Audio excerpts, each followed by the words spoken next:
Hi everyone, welcome to my channel. Today I show you how I make this kind of pizza. This pizza is a well-known street food here in Sardinia. Just eat one piece of it and you will be satisfied. So, let's get started. In this pizza recipe, you may use an active dry yeast or a fresh yeast. I use a fresh yeast, but it will take long hours for rising the dough. In a bowl, pour a little water, add the fresh yeast, 1 teaspoon of honey. This is the difference from other pizza recipes. You have to add 1 teaspoon of honey and 5 tablespoons of flour. Then give them a mix.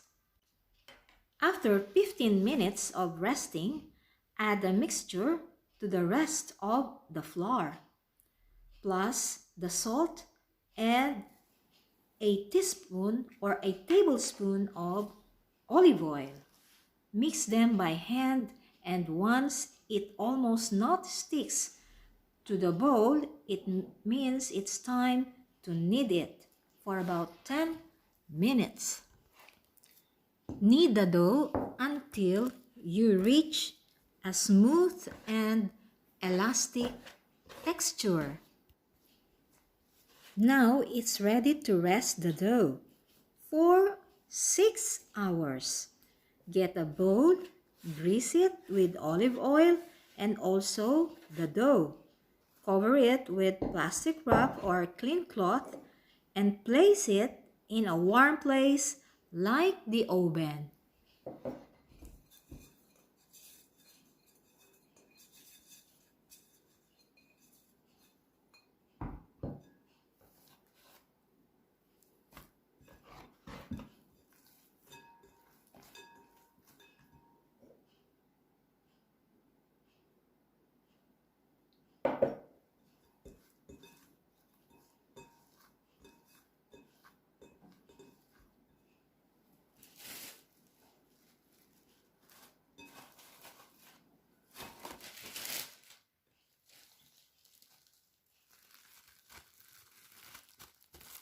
After 6 hours of waiting, here now is the dough.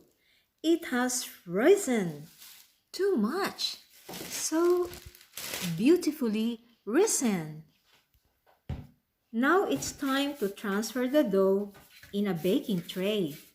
Grease it with olive oil and spread the dough and let it rise for about 45 minutes.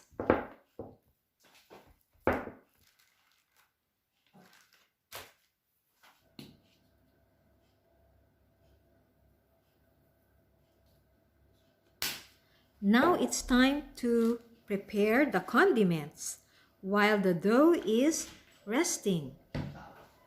Prepare tomato sauce, dried flakes of oregano leaves, salt, and a little olive oil. Mix them together. Prepare also the fresh mozzarella. Slice the mozzarella cheese and then let them drain. Preheat the oven at 230 degrees Celsius. Now get the dough and spread the sauce on top. Place the baking tray on the lower part of the oven. Cook it for about 15 minutes. After 15 minutes, get the pizza and distribute evenly the mozzarella cheese.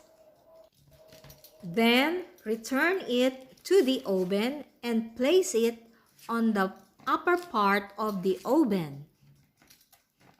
And now the pizza is done. It's time to divide the pizza. a Cagliaritana way.